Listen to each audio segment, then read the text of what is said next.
2 billion. That is how many of us fire up WhatsApp every single day. We literally trust it with some of the most sensitive parts of our lives. People are sending private medical results, they're sharing confidential bank details, and they're having these incredibly intimate conversations with their partners that they would probably never say out loud. And we do all of this, right, because we fundamentally believe we're protected by this unbreakable digital shield. But what if the technology we blindly trust to keep all of that safe is actually kind of just an illusion? Today, we are unpacking a massive 2026 lawsuit that is directly challenging the privacy of those 2 billion daily users. In this explainer, we're going to break down the core claims, the actual technical realities, and what you really need to know about your personal data. Let's actually look at how fast this whole thing blew up, because the timeline is pretty wild. On April 9th, 2026, Pavel Durov, he's the founder of a rival messaging app called Telegram, which obviously has hundreds of millions of users itself, he posts a single, highly explosive criticism of WhatsApp. And then, literally just 3 days later, on April 12th, a major federal class action lawsuit drops in San Francisco. And the core claim of this entire lawsuit, they are alleging that Meta employees can actively read your private WhatsApp messages right now. And Durov's initial post brilliantly illustrates the spark that ignited this whole legal firestorm. He really did not hold back. He said, and I quote, "WhatsApp's encryption may be the biggest consumer fraud in history. It reads users' messages and shares them." Now, as an objective observer, we absolutely have to note that Meta's immediate response was to shut this down, calling it categorically false and absurd. It's super easy to just dismiss a tech billionaire taking public shots at a massive competitor as, a simple publicity stunt. But this wasn't just some social media spat. That specific statement catalyzed a massive, coordinated federal class action suit featuring plaintiffs across 5 major countries: Australia, Brazil, India, Mexico, and South Africa. Which brings us to the ultimate question driving our explainer today. Who is actually reading your messages? Are they truly private, or is someone literally looking over your digital shoulder every single time you hit send?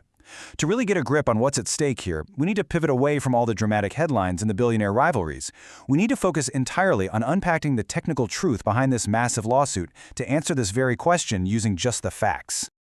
Okay, so the crucial starting point here is understanding the actual bedrock of WhatsApp's security, and that is end-to-end encryption, or E2E. This is a system where your message is mathematically scrambled right there on your device, it travels through the internet servers as basically gibberish, and it can only be decrypted by the person receiving it. WhatsApp actually uses the Signal protocol to achieve this, which is an objectively excellent, industry-standard cryptographic lock. When your message is in transit, it acts like an impenetrable steel envelope. And here's the thing, the lawsuit is actually not arguing that this specific mathematical lock is broken. But the plaintiffs argue that this impenetrable envelope of encryption is just a single layer of privacy, and that Meta has intentionally obscured the rest of the picture. They highlight 5 distinct, specific vulnerabilities that are completely untouched by end-to-end encryption. We're talking about metadata, cloud backups, linked devices, business APIs, and the report function. So let's start with the very first one on that list, metadata. If we go back to our envelope analogy for a second, where the encrypted message is the private letter safely sealed inside, the metadata is the outside of the envelope. Actually, scratch that. It's more like a highly detailed postcard stapled to the outside. It's the data specifically around your messages. It doesn't tell anyone what you actually said, but it tells them exactly who you messaged, what exact time you did it, how long you talked for, your physical location at that moment, and the IP address of your device. None of this contextual information is protected by WhatsApp's encryption. It never has been. And to really drive home why you absolutely should not underestimate this, consider this quote. Former NSA Director General Michael Hayden famously stated, "We kill people based on metadata." It's an incredibly stark, honestly chilling statement, but we're looking at it because it perfectly emphasizes the absolute gravity of metadata collection. The information gathered around your messages is incredibly vital and revealing. You can literally paint a near-perfect picture of a person's life, their habits, and their social network without ever reading a single word they actually typed out.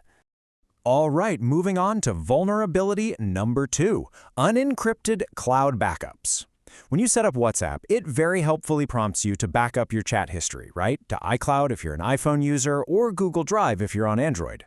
Well, what most people don't realize is that these backups are typically stored in plain text on Apple or Google servers. Unless you have specifically gone deep in your app settings and manually toggled on a feature called end-to-end encrypted backup, every single message you've ever sent is just sitting there exposed on a third-party server. And crucially, those third-party servers can be quite easily subpoenaed by law enforcement. Now let's look at vulnerability number 3, linked devices. If you use WhatsApp Web at the office, or maybe you have the desktop app or use it on an iPad, pay really close attention to this. Every single linked device receives fully decrypted plain text copies of your messages. The encryption process basically ends the second the message hits that secondary screen. So this means if you forget to log out of a shared work computer, or if one of those secondary devices is ever compromised by malware, or even just physically accessed by someone else, they have an open door to your entire message history, completely bypassing the secure encryption on your main phone. Then we have vulnerabilities 4 and 5, which are business APIs and the report function. When you message a business account on WhatsApp, say you're chatting with an airline, a delivery bot, or a bank, your data is routed directly to that business's third-party servers. WhatsApp's very own terms acknowledge that these external servers simply do not carry the same standard E2EE guarantees. Furthermore, the reporting function changes the game entirely. When a message is flagged or reported, human review enters the chat. Internal documents have highlighted that these functions effectively bypass the strict encryption boundaries to allow automated systems or actual human moderators to analyze the traffic. I want you to imagine opening your app right now and clicking Request Account Info. It usually takes a few days to generate, but when you finally get it, you would see a pretty stark comparison. On one side, yes, E2E absolutely protects your actual message content while it's traveling across the web. But on the other side, just look at what Meta actively keeps on their servers. Your entire contact list, every single group you have ever joined, your complete device history, comprehensive IP address logs tracking your whereabouts, and your entire profile picture history. It is a massive, highly detailed digital footprint that is fully accessible to the company, and it exists entirely outside of those encrypted chat bubbles. And this brings us right to the absolute crux of the legal battle. The lawsuit actively alleges that Meta maintains internal systems that can actually access your message content upon request.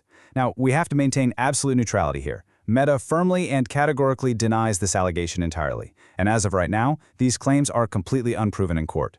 However, what is a legally confirmed fact, and it's documented in numerous public legal filings, is that Meta legally shares that vast trove of collected metadata, device logs, and registration info with law enforcement agencies globally, even when end-to-end encryption is actively turned on.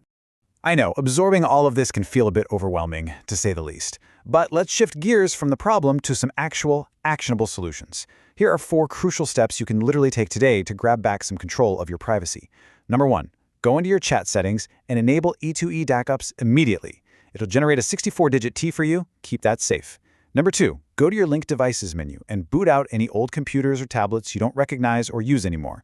Number 3, review all your privacy settings to minimize your metadata footprint. Think about turning off read receipts or restricting your last seen status. And number 4, if you are having truly sensitive conversations, stuff that is medical, legal, or financial, maybe consider using a fully open source platform like Signal, which is architecturally designed from the ground up to just not collect metadata in the first place. So ultimately, all of this brings us back to the defining legal question of this entire controversy. Were public statements about WhatsApp privacy materially misleading to reasonable consumers? Did the constant, heavy marketing of end-to-end encryption create a false sense of total, unbreakable security? Honestly, whether this specific class action lawsuit wins or loses in the courtroom almost doesn't matter for the bigger picture, because it has already fundamentally changed how 2 billion users understand their personal privacy.